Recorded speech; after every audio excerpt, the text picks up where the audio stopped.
and Joe Biden set for the final presidential debate. What kind of battle should we expect on Thursday night? Trump 2020 senior campaign advisor and the author of the book Trump, America First, Corey Lewandowski, along with the author of the MAGA Doctrine, Charlie Kirk, join me now. All right, gentlemen, on Thursday night, there will be a debate.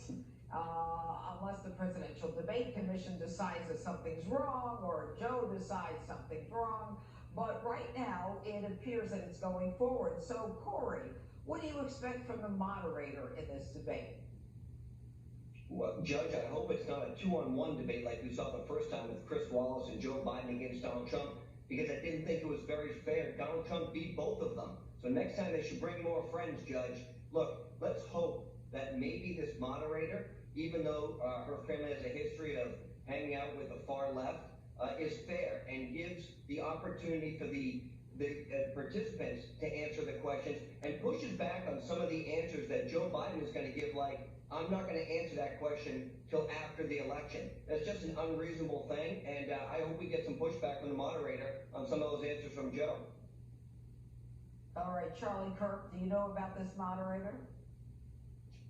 Not too much. I agree. I hope it's not 2-on-1. I will say this, though. This is now the president's race to win. We have seen almost every single tracking poll tighten in the last week. The enthusiasm for President Trump is absolutely incredible. We have been doing 3 rallies a day at Turning Point Action, and the enthusiasm of the crowds are incredible. And all the while, Joe Biden has to answer questions about the very questionable dealings with the new emails that are coming out.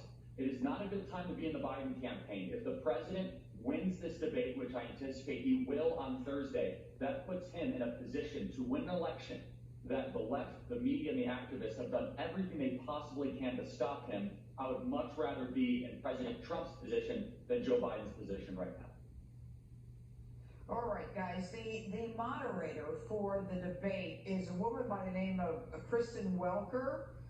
And she has deep Democrat ties. She has had to remove from her own social media her anti-Trump tweets and posts. And her mother has apparently, and father, have given tens of thousands of dollars to Democrat candidates. And in addition to that, they celebrated Christmas at the White House with the Obamas. And although her party registration is not listed, she was a registered Democrat in Washington. And throughout her tenure, she's earned a reputation for scathing questioning.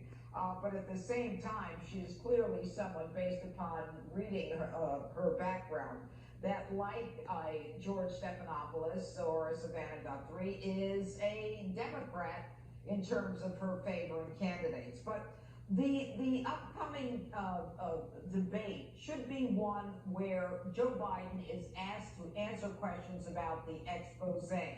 If he is not asked about the New York Post expose about the Hunter and Joe Biden, Ukraine and China as relations, what can be done about it, Corey? How do you get that information out? Judge, the president has to continue to raise those issues because most of the members of the mainstream media won't.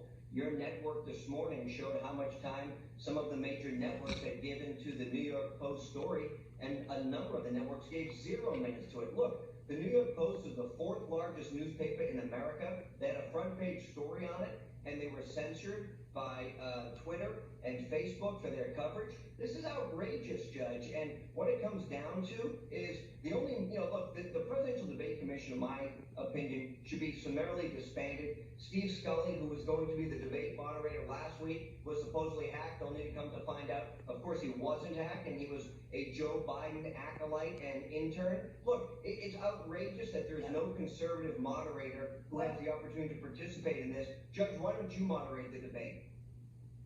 Yeah, well, no, I'm not interested, but thanks, Corey. But Charlie, look, we've got Scully, who was bounced, and then we've got Stephanopoulos, who had given Hillary Clinton's foundation money, never mentioned it. He was about to do the interview or the debate with Hillary. I mean, everything is on the left for the Democrats. And this last step by the big tech company shows that there's got to be another way to get information to the public. I'm so glad you mentioned that, Judge. For everyone watching, I hope you understand that the future of free speech in our country. Thanks so much. Charlie, we're going out. I have 10 seconds. Go ahead. No, the future of free speech in our country rests solely on our ability to challenge big tech and to be able to get our free speech rights out through the capacity to speak online. All right. Thanks so much, Charlie and Corey. We'll be right back.